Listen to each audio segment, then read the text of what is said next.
It was pretty easy to install.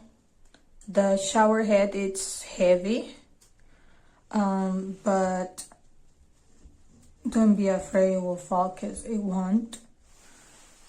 Let's turn it on.